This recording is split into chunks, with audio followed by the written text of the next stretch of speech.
Well, hey everyone, this is Bob from Hot Rock Central, and in today's video we're going to talk about column meters. I've got 5 of them now that I've collected over the past couple of years, a couple of them just recently, and we'll go through the good, bad, and ugly on them and find out which ones are the best bang for the buck.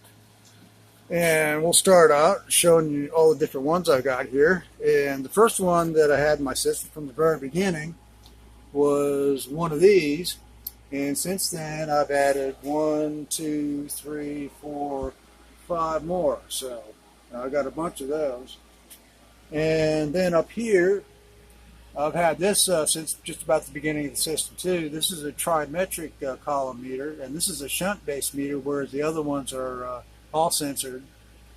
And this is pretty expensive. I think this thing ran me about 130 bucks, and it's not really good value as far as I'm concerned, but it's pretty accurate, and it's got a lot of different functions on it, a lot of it which I don't even understand, so it's a pretty complicated meter.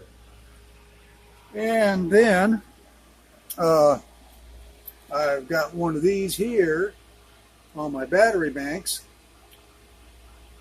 and of course you've already seen those there. So I have these two in combination here because I can get my amp hour capacity on this meter, and I can get my incoming and outgoing amps plus the voltage on that meter there. I can get all those readings like I can get on this meter here, but I got to press buttons to be able to get to all that stuff, which I don't really care much for doing. I like just come in here, look and see everything, and have a perspective on what's going on without having to monkey around with anything. And then just recently, I got a hold of these 2 meters here. This is the latest one, and this one's not that far behind it by a couple of weeks. And being these are Chinese meters, I had my usual several hours of trying to figure out how to put these things together and get them working right, and a good custom fit to go along with it. And it turns out this one here that I thought was going to be a piece of junk is actually kind of half not bad. One of the things is it's supposed to be Bluetooth, but I can't make a connection to my app on my phone. So there's an issue with the Bluetooth on this, but being as it may, all the information that's on this one meter here beats all of these other ones out here hands down. And not only that, but the cost on this meter is cheaper than any of these other meters here. So instead of having 2 meters like I've got over on that battery bank, my next battery bank is already built and has one of those meters on it, so I'm stuck with it. But the next battery bank after that is probably going to get one of these, and then I won't have to buy 2 meters to save myself about 35 bucks on a bank build. So anyways, some of the problems that I've run into with these meters here is, like for example on this one. Now, this is supposed to be able to read the battery capacity, but it actually works in reverse. I get the incoming and outgoing amps on it and the voltage, and that's all it's good for me. When it's charging, the battery goes backwards. When it's discharging, the battery goes forwards. So it's exactly backwards.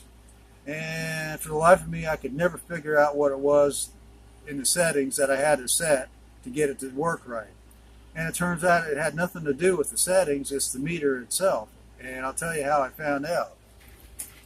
That meter, by the way, is made by a company called Willis, and it goes by a trade name of Drock. Probably a lot of you have seen that around before. Now, here's this new meter. This is also made by Willis, and I was having the same issue with this one here that I was having with that one over there. When it was charging, the meter was going backwards, and when it was discharging, the meter was going forward. And I said, now wait a minute, what the hell is going on here? So what I finally figured out is And this is really weird. I don't know why Willis does this, because it's pretty stupid if you ask me. They've got it set so when you're charging, you're supposed to see a minus sign. It's supposed to go into the minus territory. And when it's discharging, it's supposed to go into the plus territory. So what I had to do is I had to take the hall sensor here and flip it around. And that took care of that problem. So now it's working okay. The only thing is, being it's Bluetooth, I can't make a Bluetooth connection to it, so it's kind of like half-assed. I mean, the meter standalone works pretty good, but it doesn't have any use with Bluetooth, even though that's what it's made for. Now, this other one over here is not too far behind it, and it's even a little bit more expensive, I think. I think it's about $30 for this thing. And but this thing is made by a different company, and this thing actually works properly like it's supposed to, as far as, you know, the readings and stuff like that. You can see right now it's minus 3 amps, and the battery's going backwards like it's supposed to. And when it's charging in the plus, battery moves forward like it's supposed to. But there's a few flaws in this thing here that I got to tell you about that are quite annoying. First of all, right now it's lit up, and the only reason why it's lit up is because it's discharging. This thing will only light up in discharge mode. If it's in charging mode or if it's in idle mode, the light stays off. The only way you can get it on is press the settings key here, press the button, and it lasts about 5 seconds and goes back out again, which is really annoying. And that's what puts this meter down lower than this one right here, because this one here stays lit up all the time, although you can set it up where it shut off after a certain amount of time if you want to. But I like everything on, so when I come in, I can see everything at a glance what's going on. So that's one of the problems with this. Plus, it's not all that attractive either. It's got kind of a pukey green color. It's not really all that pleasant to look at.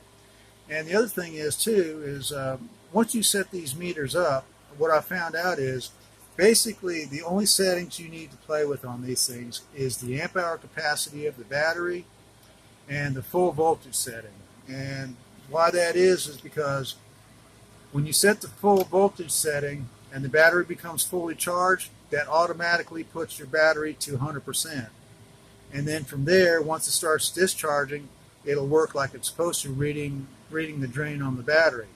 But on this one particular one here, it's got a function where if you press the key for about 5 seconds, it'll automatically set the battery to 100%. Let's say you've got a fully charged battery and you want to make sure that everything's set to 100%. So you press the button and everything's 100%. Okay. Now what that does is it takes those settings and it transfers it into the menu. And once it's in the menu, the meter will no longer work anymore.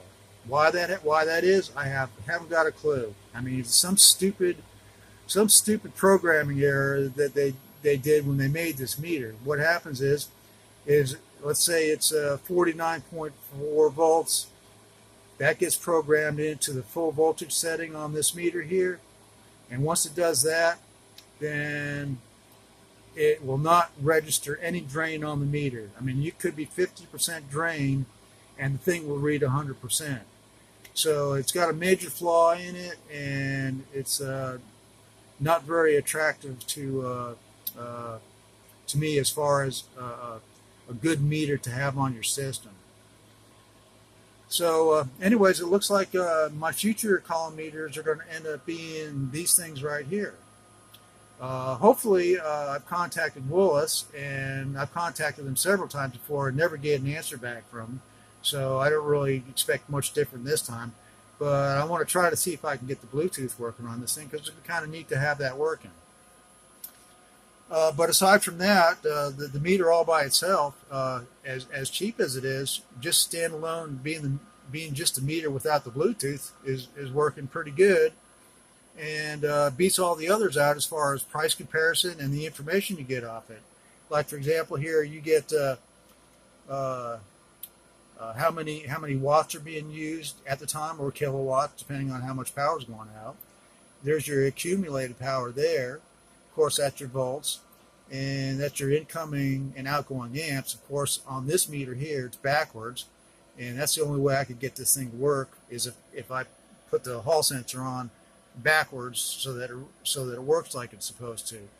And that's another thing that really bugs me, because on this meter over here, that's exactly how I can get this meter's battery indicator to work like it's supposed to, by reversing the hall sensor on it. But I'm not going to do that, because I mean to me that is so stupid that when you're charging a battery, that there should be a plus sign on the amps, not a negative. And the same thing on discharge. There shouldn't be a positive on a discharge when it should be negative.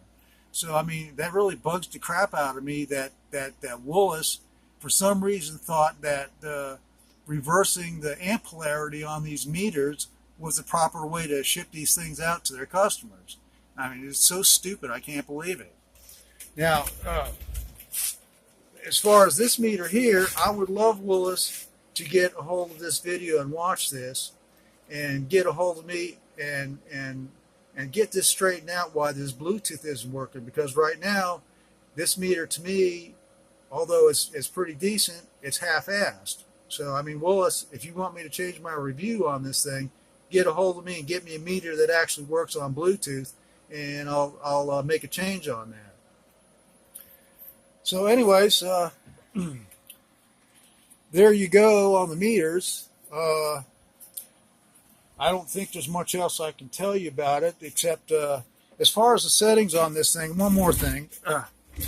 Now this particular one here, to program it, what you do is you take the top button here and you press it several times quick. Alright, and put it back to the beginning. Amp hours, okay. Set your amp hours there, and what happens is you've got a flashing number here, and you make your setting whatever you want it to be.